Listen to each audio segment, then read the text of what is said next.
கடந்த வருடம் வெள்ளம் வந்த பொழுது எங்களுடைய ஒரு சில மக்களுக்கு இரவு உணவு இல்லாமல் நான் நூடுல்ஸ் வாங்கி கொடுத்தேன். அந்த நூடுல்ஸ் வாங்கி கொடுக்கும் பொழுதே சொன்னார்கள் மாவட்ட அந்த நேரத்தில் எங்களுடைய மாவட்ட அபிவிருத்தி குழு தலைவராக இருந்தவர் திருவண்ணாமலை பாராளுமன்ற உறுப்பினர் அருண் அவர்கள். அதெல்லாம் எல்லாத்தையும் வேண்டிக் கொடுங்க, கட்சி எங்களுடைய அரசாங்கம் வழங்கும் என்று. இன்று வரைக்கும் நூடுல்ஸ் வாங்கி கொடுத்த காசே தரவில்லை. මට විනාඩි 15ක් තිබ්බා අපේ සාමාන්‍යයෙන් විපක්ෂයෙන් අපේ පක්ෂ වෙලාව අඩු කරන්න. ඒක නිසා මේ විනාඩි 15ම දෙන්න. நன்றி சபைக்கு தலைமை தாங்கும் உறுப்பினர் அவர்களே.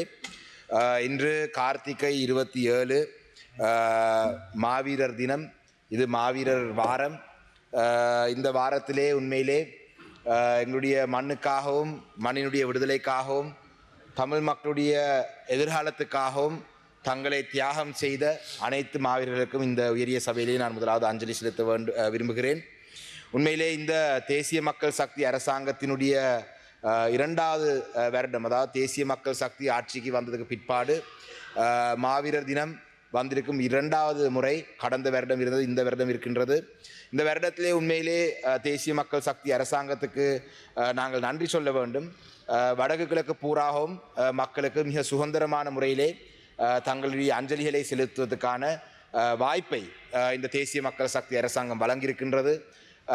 வடக்கு கிழக்கு பூரா மக்கள் தங்களுடைய இழந்த எங்களுடைய மண்ணுக்காக இழந்த உறவுகளை நினைவு கூறும் முகமாக பல நிகழ்வுகளை ஏற்பாடு செய்து மிக சுதந்திரமான முறையிலே அந்த நிகழ்வுகளை நடத்தி கொண்டிருக்கிறார்கள். இருந்த போதிலும் அரசாங்கத்திடம் ஒரு வேண்டுகோளை முன்வைக்க வேண்டும். வளமையாக இப்படித்தான் அரசாங்கங்கள் வரும் பொழுது வந்த முதல் 2 வருடங்களிலே அனுமதி அளிப்பார்கள். அதனைத் தொடர்ந்து அந்த 2 வருடங்களிலே அந்த அஞ்சலி செலுத்துகிறவர்களை இல்லாட்டி அந்த நிகழ்வுகளை முன்னின்று ஏற்பாடு செய்கிறவர்களை அடையாளம் கண்டு கடைசி 2 வருஷத்துக்குள்ளே அவங்களுக்கு சிறை தண்டனை வழங்குவதும், பயங்கரவாத தடுப்பு சட்டத்தின் கீழே கைது செய்கிறதும், பயங்கரவாத பிரிவினால் விசாரணை செய்கிறதும் நடந்திருக்கின்றது. அந்த வகையிலே உங்களுடைய ஆட்சி காலத்திலே நீங்கள் இந்த முதல் 2 வருடத்திலே நடந்து கொள்கிற போலவே அந்த அரசியல் காரணங்களுக்காக போராடி உயிரிழந்த அந்த மக்களுக்கு அந்த அஞ்சலி செலுத்துவதற்கு அந்த தந்திருக்கிற வாய்ப்புக்காக இந்த இடத்திலே நான் நன்றி சொல்லணும். அதே போலதான் இன்று மிக முக்கியமான ஒரு விவாதம் நீர்ப்பாசன திட்டங்கள், விவசாயம், மகாவலி போன்ற மிக முக்கியமான அமைச்சுகள் இன்று இந்த அமைச்சினுடைய விவாதம், குழுநில விவாதம் நடந்து கொண்டிருக்கு. அந்த வகையிலே தான் நான் நினைக்கிறேன் எங்களுடைய விடுதலை போராட்டம் என்று ஒன்று இன்று இந்த இத்தனை ஆயிரம் மாவீரர்களை நாங்கள் இந்த மண்ணிலே விதைக்க வேண்டிய காரணமாக வந்தது. மிக முக்கியமான அதிலே ஒரு மிக முக்கியமான ஒரு காரணம் அந்த காலப்பகுதியிலே ஆட்சியாளர்கள் செய்த குடியேற்ற திட்டங்கள். அது உண்மையிலே நீர்ப்பாசன திட்டங்களை மறைமுகமாக காட்டித்தான் இந்த குடியேற்ற திட்டங்களை உருவாக்கினார்கள். அம்பாறை என்ற ஒரு மாவட்டமே இருக்கவில்லை. அம்பாறை என்ற ஒரு மாவட்டம் ஒரு சேனநாயக்க திட்டம், கல்வயா திட்டம் போன்ற திட்டங்களை உருவாக்கி அந்த திட்டங்களின் ஊடாக அந்த பிரதேசத்தில் இருக்கிற மக்களுக்கு முன்னுரிமை வழங்காமல் வேறு பிரதேசங்களில் இருந்து மக்களை குடியேற்றி அந்த வடக்கு கிழக்கிலே இந்த டெமோக்ரஃபி, அதாவது அந்த இருக்கிற மக்களுடைய வீதாசாரத்தை மாற்றி அமைத்தது ஒரு விடுதலை போராட்டம் முன்னெடுக்கிறதுக்கு ஒரு முக்கியமான காரணமாக இருந்தது. அந்த வகையிலே இன்று அவ்வாறான ஒரு முக்கியமான ஒரு விவாதம் இருக்கும்படினாலே அந்த மாவீரர்களுடைய அவங்களுடைய தியாகங்களுக்கு ஒரு மக்கள் பிரதிநிதியாக நாங்கள் நீதி வழங்குவதாக இருந்தால் அவங்களுடைய இலக்கு ஆக குறைந்தபட்சம் இன்று போராடியது தனிநாடுக்காக. ஆனால் இன்று நாங்கள் ஒரு இலங்கைக்குள்ளே ஒரு அரசியல் தீர்வை நோக்கி நாங்கள் பயணிக்கிறது குறைந்தபட்சம் அதையாவது நாங்கள் சாதிக்க வேண்டும். ஒரு பாராளுமன்ற உறுப்பினராக ஒரு மக்கள் பிரதிநிதியாக நான் நினைக்கின்றேன், நாங்கள் ஒரு குழப்பமான சூழல் மக்களுக்கு அஞ்சலி செலுத்த விடாமல் அரசாங்கம் குழப்பிக்கொண்டு மக்களை அச்சுறுத்தும் போதெல்லாம் பாராளுமன்ற அமர்வுகள் இருந்த பொழுதும் கூட நாங்கள் அந்த இடத்திலே நின்று மக்களோட மக்களாக நின்று அந்த அஞ்சலி நிகழ்வில் கலந்து கொண்டு நாங்கள் 2023ஆம் ஆண்டு 23ஆம் ஆண்டிலே நான் நினைக்கின்றேன் தரவையிலே நாங்கள் அந்த துயிலும் இல்லத்திலே நாங்கள் அஞ்சலி செலுத்த போன பொழுது போலீசார் 6 மணி அளவிலே வந்து அந்த பதாகைகளெல்லாம் பிச்சு அந்த கொடிகளெல்லாம் பிச்சு அதில் எல்லாத்தையும் அகட்டி வயசான தாய்மாரை தாக்கி அதிலே இருந்தவர்களை கைது செய்து அவ்வாறான ஒரு நெருக்கடியான சூழலில் இருந்த பொழுது நாங்கள் களத்திலே நின்று அந்த மக்களோட மக்களாக நின்று நாங்கள் அந்த அஞ்சலி நிகழ்வுகளை நாங்கள் கலந்து கொண்டிருக்கோம். ஆனால் இன்று ஒரு சுதந்திரமான முறையிலே மக்களுக்கு அரசாங்கம் இந்த அஞ்சலி செலுத்துவதற்கு வழங்கியிருக்கும் பொழுது ஒரு மிக முக்கியமான ஒரு அமைச்சினுடைய விவாதம் நீர்ப்பாசன அமைச்சினுடைய விவாதம் நடைபெறும் பொழுது நான் நினைக்கின்றேன் ஒரு பாராளுமன்ற உறுப்பினராக இந்த பாராளுமன்றத்தில் இருந்து எங்களுடைய மக்களுடைய அந்த நியாயமான இந்த மாவீரருடைய அபிலாசைகளை நாங்கள் அடையக்கூடிய வகையாக எங்களுடைய நேரத்தை நாங்கள் பயன்படுத்த வேண்டும் என்ற நிலப்பாட்டில் நான் இருக்கும்படினால் தான் இன்று இந்த விவாதத்திலே மிக முக்கியமாக கலந்து கொள்கின்றேன். கௌரவ அமைச்சர் அவர்களே, எங்களுடைய மண் தான் எங்களுடைய பிரதானமான சொத்து. எங்களுடைய வடக்கு கிழக்கிலே நாங்கள் ஒரு internal right for self determination என்றதை கோருவதாக இருந்தால் எங்களுடைய எக்ஸ்டர்னல் ரைட்டாக இருந்தாலும் சரி, இன்டர்னலாக இருந்தாலும் சரி, எங்களுடைய மண் மிக முக்கியமான ஒரு விடயம். அதாவது எங்களுடைய நிலம், இந்த நிலத்தை அபகரிப்பு செய்வது அரசாங்கம். உங்களுடைய கௌரவ லால்காந்த் அமைச்சர் இருக்கின்றார், உங்களுடைய அமைச்சு தான் இந்த நிலத்தை பறிக்கிறதிலே மிக முக்கியமான ஒரு அங்கம் வகிக்கும் ஒரு அமைச்சு. உதாரணமாக சொல்ல போனால் உங்களுடைய அமைச்சுக்கு கீழே வரும் மகாவலி அதிகார சபை. மகாவலி அதிகார சபையானது இன்று வரைக்கும் வடக்கு கிழக்கு மகாவலி திட்டத்தினூடாக ஒரு சொட்டு தண்ணி கூட வரவில்லை. ஒரு not even a single drop of water has come to the north and the east through the Mahavali scheme. But successive governments have taken over land under the guise of Mahavali to create colonization schemes. It is happening under your government as well, unfortunately. கௌரவ அமைச்சர் அவர்களே, நிலம் தான் மிக முக்கியமானது நான் என்னுடைய உரையிலே சொல்லியிருந்தேன். மகாவலி அதிகார சபை இன்று மகாவலி பி வலயம் என்ற பெயரிலே மட்டக்களப்பு மாவட்டத்திலே நான் நினைக்கிறேன் இன்று திலகநாதன் பாராளுமன்ற உறுப்பினர் பேசிய பொழுது சொல்லியிருந்தார், மகாவலி அதிகார சபை 1200 ஏக்கர் ஏதோ காணி மேய்ச்சல் தரைக்கு வழங்குவதாக. மயிலத்தமடு மாதவனை பண்ணையாளர்கள் போராட்டத்திலே ஈடுபட்டு கொண்டிருக்கிறார்கள் 750 நாட்களையும் அதிகமாக. 1200 ஏக்கர் இருக்கிறதுக்காக அல்ல, அந்த மகாவலி அதிகார சபை வர முதலே இருந்து அந்த நிலங்கள் பூர்வீகமாக மேய்ச்சத்தரையாக பயன்படுத்தப்பட்ட நிலங்கள். மகாவலி அதிகார சபை வந்த அப்புறம் அந்த நிலங்கள் சொந்தம் மகாவலி அதிகார சபைக்கு இருந்தது. ஆனால் அந்த பண்ணையாளர்கள் அதை பயன்படுத்தினார்கள். மொத்தமாக 7000 ஏக்கர் அந்த பண்ணையாளருக்கு தேவை இருக்கின்றது. ஏண்டா 5 லட்சத்துக்கு அதிகமான கால்நடைகள் வைத்திருக்கிற அந்த பண்ணையாளருக்கு 7000 ஏக்கராவது குறைந்தபட்சம் தேவை. சரி, மட்டக்களப்பிலே எங்களுடைய நான் நேற்றைய தினம் கூட சொல்லியிருந்தேன், எங்களுடைய வடக்கு கிழக்கிலே மிக முக்கியமான பொருளாதாரம் மீன்பிடி, விவசாயம், கால்நடை.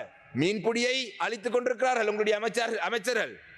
கால்நடையும் மட்டக்களப்பு மாவட்டத்தை உதாரணமாக எடுத்தால் கால்நடை வைத்திருக்கிறவர்களுக்கு நீதி இன்னும் இல்லை. ஆனால் வவுனியா மாவட்டம், திருவண்ணாமலை மாவட்டம், முல்லைத்தீவு மாவட்டத்தை எடுத்தால் மகாவலி அதிகார சபையினுடைய எல்வலயத்தின் கீழே அதிகளவான நிலங்களை வேறு பிரதேசங்களில் மாவட்டங்களில் இருந்து வருகை தருவதற்கு நிலங்களை வழங்கி இப்ப குடியேற்ற திட்டங்களாக உங்களுடைய அமைச்சின் கீழே நடக்குது. நான் இன்று காலையிலேயும் பார்த்தேன், எங்களுடைய வவுனியா மாவட்ட பாராளுமன்ற உறுப்பினர் டாக்டர் சத்தியலிங்கம் அவர்கள் சொல்லியிருந்தார், கியூல்லயா என்ற ஒரு ப்ரொஜெக்டை நீங்கள் கொண்டு வந்து முழுக்க தமிழ் பேசும் மக்களுக்கு ஒரு இனவாத அடிப்படையிலே ஒரு அநீதி நடக்கின்றது. உங்களுடைய அரசாங்கத்தின் காலத்திலேயும் இவ்வாறான விடயங்களை நாங்கள் அனுமதிக்க கூடாது. இவ்வாறான விடயங்களினால் தான் ஒரு 30 வருட ஆயுத போராட்டம் இந்த மண்ணிலே நடந்தது. இன்று மாவீரர்களாக வடக்கு கிழக்கு பூராவும் அவங்களுக்கு மக்கள் அஞ்சலி செலுத்த வேண்டிய ஒரு சூழலுக்கு தள்ளப்பட்டதுக்கான காரணம், அவர்கள் கொல்லப்பட்டதுக்கான காரணம் எங்களுடைய நிலாவகரிப்பு. இன்றும் இதே நிலாவகரிப்பு நடந்து கொண்டிருக்கின்றது. எங்களுடைய இன்று பாருங்கள் கௌரவ அமைச்சர் அவர்களே, எங்களுடைய பிரதேசங்களிலே இன்று வெள்ள அனர்த்தம் வந்து கொண்டிருக்கின்றது. அரசாங்கம் ஒரு முன்னாயத்தமாக இருந்திருக்க வேண்டும். இந்த வெள்ளம் மட்டக்களப்பு மாவட்டத்தை உதாரணமாக சொல்கின்றேன், மலையத்திலே இருந்து வரும் தண்ணி முழுவதும் எங்களுடைய அம்பாறை மட்டக்களப்பு இரண்டும் தான் கடலிலே போய் சேருவது எங்களுடைய மாவட்டங்களின் ஊடாக. அப்ப மகாவலி அதிகார சபையின் ஊடாக இகல கொத்மலை என்று அழைக்கப்பட்ட பிரதேசத்திலே 5க்கு அதிகமான நீர் தாங்கிகள், நீர் டேங்க்ஸ், வாட்டர் டேங்க்ஸ் 5க்கு அதிகமானது செய்தால் மாத்திரம்தான் அந்த பிரதேசத்தில் வர வெள்ளம், மழை தண்ணி அவசரமாக அந்த பிரதேசத்திலே இருந்து ஒரு தேங்கி நிற்கக்கூடிய இடம் இல்லாதபடினால அதிகளவான மழை வந்தால் அந்த தண்ணி அப்படியே எங்களுடைய கிழக்கு மண்ணூடாக கடலுக்கு போகும். அதே நேரத்திலே ஏற்கனவே கட்டப்பட்ட குளங்களினுடைய நீர்மட்டம் அதிகரித்தாலும் கூட ஒரு திட்டமிடல் இல்லாமல் அந்த நீர்மட்டம் அதிகரிக்கும் வரைக்கும் இருந்து திடீரென திறந்து விட்டதுடன் எங்களுடைய மாவட்டங்கள் வெள்ளத்திலே பாதிப்படையும். இப்போ நான் எங்களுடைய பாராளுமன்ற விவகாரங்களான குழு கூட்டத்துக்கு போனான். அங்கே பேசப்பட்ட விடயம் 27, 28, 29 ஆகக்குள்ள காலநிலை சரியான முறைக்கு வரும் என்று. 28, 29க்கு பிறகுதான் மட்டக்களப்பு மாவட்டத்துக்கு தாக்கமே வரும். என்றால் இன்று பெய்யும் மழை முழுதும் அந்த தண்ணி முழுதும் மட்டக்களப்புக்கு வந்து சேர்றதுக்கு 2-3 நாள் ஆகும். அப்போ இந்த அரசாங்கத்திலே ஒரு முன்னாயத்தம். இப்ப இன்று காலையிலே ஜனாதிபதி வந்து ஒரு கூட்டம் நடத்தி போறார். இந்த கூட்டம் ஒரு வாரத்துக்கு முதல் நடந்திருக்க வேணும். அனுபவம் இல்லாத உங்களுடைய மாவட்ட பிரதிநிதிகள் இருக்கிறார்கள். பேருக்கு அவர்கள் பொறுப்பை எடுத்து வைத்திருக்கிறார்கள். வெள்ளம் வரும் வரைக்கும் கொழும்புல இருப்பார்கள். வெள்ளம் வந்தா பிறகு மட்டக்களப்பு கோடி சென்றோ வடகிழக்கு கோடி சென்று இந்த அனர்த்த முகாமைத்துவம் சரியாக செய்ய முடியாது. கௌரவ அமைச்சர் அவர்களே கடந்த வருடம் வெள்ளம் வந்த பொழுது பாராளுமன்ற தேர்தல் முடிந்த ஒரு சில நாட்களிலே நான் தனியாக சென்று என்னுடைய சொந்த வாகனங்களை வைத்து அனர்த்தத்திலே சிக்கப்பட்டிருந்த எங்களுடைய மக்களை நாங்கள் தான் வெளியே எடுத்தோம். ஆனால் நாங்கள் அந்த நேரத்திலே குற்றம் சாட்டவில்லை. என்றால் ஜனாதிபதி தேர்தலுக்கு பிறகு 1.5 மாதம், பாராளுமன்ற தேர்தல் முடிந்த ஒரு 5-6 நாட்கள், நீங்கள் அனுபவம் கொஞ்சம் வருவதற்கு காலம் எடுக்கும். இன்று 1 வருடம் கடந்தும் இன்றும் அதே நிலை. இன்று ஜனாதிபதி சொல்றார் பாராளுமன்ற உறுப்பினர்களுக்கு மாவட்ட கூட்டங்களை நடத்தி முடிவெடுக்க சொல்லி. கௌரவ அமைச்சர் அவர்களே கடந்த வருடம் வெள்ளம் வந்த பொழுது எங்களுடைய ஒரு சில மக்களுக்கு இரவு உணவு இல்லாமல் நான் நூடுல்ஸ் வாங்கி கொடுத்தேன். அந்த நூடுல்ஸ் வாங்கி கொடுக்கும் பொழுதே சொன்னார்கள் மாவட்ட அந்த நேரத்தில் எங்களுடைய மாவட்ட அபிவிருத்தி குழு தலைவராக இருந்தவர் திருவண்ணாமலை பாராளுமன்ற உறுப்பினர் அருண் அவர்கள், அதெல்லாம் எல்லாத்தையும் வேண்டிக் கொடுங்க, கட்சி எங்களுடைய அரசாங்கம் வழங்கும் என்று. இன்று வரைக்கும் நூடுல்ஸ் வாங்கி கொடுத்த காசே தரவில்லை. ஆனால் இருந்தாலும் எங்களுடைய மக்களுக்கு நாங்கள் இந்த வருஷம் நூடுல்ஸ் வாங்கி கொடுப்போம். நாங்கள் முடிந்தால் வெள்ளத்திலே பாதிக்கப்பட்டிருக்கிறவர்களுக்கு நாங்கள் எங்களால் செய்யக்கூடிய சகலத்தையும் செய்வோம். அரசாங்கம் செய்யாது என்று எங்களுக்கு தெரியும். ஆனால் இதை உதாரணமாக சொல்றேன் என்றால் நீங்கள் தயார் நிலையிலே இல்லை. இதே போலதான் மட்டக்களப்பு மாவட்டத்தில் இப்ப விவசாயிகள், இந்த விவசாய அமைச்சின் கீழே தேங்க்யூ மட்டக்களப்பு மாவட்டத்தில் இருக்கிற விவசாயிகள் மிக முக்கியமாக இந்த வெள்ளத்துக்கு பிறகு பாதிப்படைய போறார்கள். இப்பொழுது இந்த வெள்ளம் வந்தால், கடுமையான வெள்ளம் வந்தால் நிச்சயமாக வெள்ளத்தால் பாதிப்பு வரும். ஆனால் மட்டக்களப்பு மாவட்டத்திலே கடந்த காலத்திலே இருந்த அதே முறைமையை பின்பற்றுவீர்களாக இருந்தால் மட்டக்களப்பு மாவட்டத்துடைய விவசாயிகளுக்கு பாரிய ஒரு நட்டம் வரும். ஏனென்றால் வளமையாக என்ன செய்கிறது, வளமையாக வெள்ளம் வந்தால் காப்புறுதியை சேர்ந்தவர்கள் மட்டக்களப்புக்கு வருகை தருவார்கள். வசதியான ஒரு பிரதேசத்தை பார்ப்பார்கள். பார்த்துட்டு சொல்லுவார்கள், ஓகே இந்த அளவு மட்டும்தான் பாதிப்படைந்திருக்கு. மட்டக்களப்பு மாவட்டத்திலே பாதிப்படைந்த வயல் நிலங்களுக்கு 25% பாதிப்படைந்தால் 8000, அதுக்கு அடுத்த கட்டம் அப்படி ஏதோ ஒரு தொகை ஒன்று சொல்லுவீங்கள். ஆனால் சில பிரதேசங்களிலே காப்புறுதி செய்கிறவர்கள் உள்ளே போய் பார்க்கவே மாட்டார்கள். எவ்வளோ ஒரு நிலங்கள் பாதிப்படைந்திருக்கு, ஒரு பிளாங்கெட் பாலிசி ஒன்று எடுப்பார்கள். இதிலே விவசாயிகள் கடும் பாதிப்படைவார்கள். அந்த வகையிலே இந்த முறை வெள்ளம் வந்திருக்கின்றது, நீங்கள் வெள்ளத்துக்கு தான் தயார் நிலையிலே இல்லை. அனர்த்தம் நடந்திருக்கு, அனர்த்தத்துக்கு தயார் நிலையிலே இல்லை. ஆனால் குறைந்தபட்சம் இந்த வெள்ளத்தால் பாதிக்கப்பட்ட விவசாயிகளுக்கு நஷ்டீடு வழங்குவதற்காகவும் நீங்கள் தயார் நிலை இருக்க வேண்டும் என்றதை சொல்ல விரும்புகிறேன். அதே போலதான் கௌரவ அமைச்சர் அவர்களே மட்டக்களப்பு மாவட்டத்திலே மிக முக்கியமான 4 குளங்கள் அவசான் கர்ணவா, அந்த 4 குளங்களையும் அதே நேரத்தில் அம்பாறை மாவட்டத்திலே ஒரு குளம், அம்பாறை மாவட்டத்திலே ஒரு குளம் என்றதையும் விட சேனாநாயக்க சமுத்திரத்திலே ரைட் பேங்கை நீங்கள் சரியாக முகாமைத்துவம் செய்தால் கஞ்சிக்குடி ஆறு பிரதேசத்திற்கு ரூபாஸ் குளம், இந்த ரூபாஸ் குளத்துக்கு அந்த வாய்க்காலினோட அந்த தண்ணியை நீங்கள் அனுப்புவீங்களா இருந்தால் 4500க்கு அதிகமான ஏக்கர் வயல் நிலங்களை 2 போகம் செய்யக்கூடிய அளவில் இருக்கும். இதை உங்களுடைய கவனத்தில் எடுக்க வேண்டும். அதே போலதான் கண்டியனாறு குளம் மட்டக்களப்பு மாவட்டத்திலே இதுக்கான ஆய்வுகள் செய்து நாங்கள் வழங்கியிருக்கின்றோம். இந்த கண்டியனாறு குளத்தை இந்த வருடத்துக்குள்ளே செய்து தந்தார் அதிகமான வயல் நிலங்களை நாங்கள் பயன்படுத்தக்கூடியதாக இருக்கும். அடுத்ததுதான் பனிச்சங்கேணி குளம். இந்த 3 குளங்களையும் நீங்கள் பார்க்கணும். அதே போலதான் பிரெஞ்சு அரசாங்கத்தினுடைய ஒரு நிதி ஒதுக்கீடின் கீழே மட்டக்களப்பு மாவட்டத்துக்கு வருகை தந்த ஒரு பாரிய அவசான் கருணா பாரிய நீர்ப்பாசன திட்டம் ஒன்றும் பொருளாதார நெருக்கடியின் காரணமாக நிறுத்தப்பட்டது. அந்த விடயத்தையும் நாங்கள் எங்களுடைய பாராளுமன்ற உறுப்பினர் பேசி உங்களுடைய பாராளுமன்ற உறுப்பினர் தாங்கள் செய்வது போல படம் காட்டுவதற்காக அந்த முயற்சியை கையில் எடுத்தார்கள்.